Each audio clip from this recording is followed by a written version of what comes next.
But she's still your mother. Don't disrespect her. Ang susunod na programa ay rated PG. Ito ay nangangailangan ng patnubay at gabay ng magulang para sa mga batang manunood.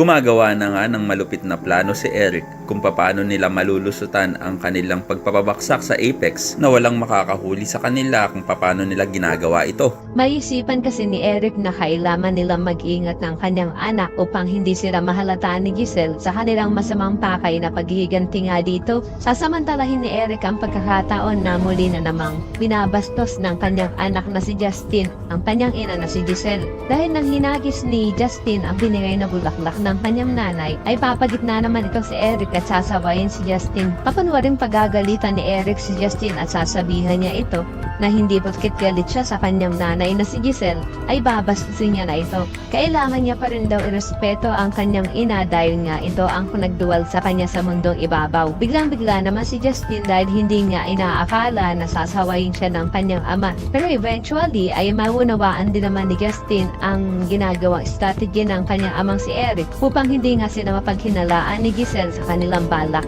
at maging positibo ang tingin ni Giselle kay Eric habang ginagawa nila ang kanilang plano. Sa kabilang banda, nanumbalik na naman niya ang kinatatakutan nitong si Lynette at ito'y walang iba nga kundi ang isa sa mga tauhan ni Moira na umihag sa kanya sa kanilang bahay dahil nakita niya nga ito habang sila'y naglalakad ni Diyosa sa kalsada na tila nagpapagaling pa rin sa kanyang pilay na tinamo sa kanyang pakipagbuno sa mga pulis at kay Carlos. Kaya naman habang nasa restaurant itong si Lynette ay hindi pa rin mawala sa kanyang isipan ang kanyang nakita at maya-maya ay biglang may lalapit sa kanya na isang lalaki at maitutulak niya pa nga ito. Pero ito lang pala ay si RJ na nilapitan siya. Kaya naman hindi na maiiwasan ni Lynette na mapayakap sa kanyang dating jowa. Naku Lynette, mag-ingat-ingat ka dyan sa mga yakap-yakap na yan kay RJ dahil yan ang nagpapahamak sa'yo kay Carlos. Kaya naman kung maasa ka rin na sana ay mahalata agad ni Giselle at ni Robert ang ginagawang pagpapabaksak ng mag-amang Eric at Justin sa Apex ay pakilike ang video na ito and don't forget to subscribe. Thanks for watching and see you next time. Bye-bye!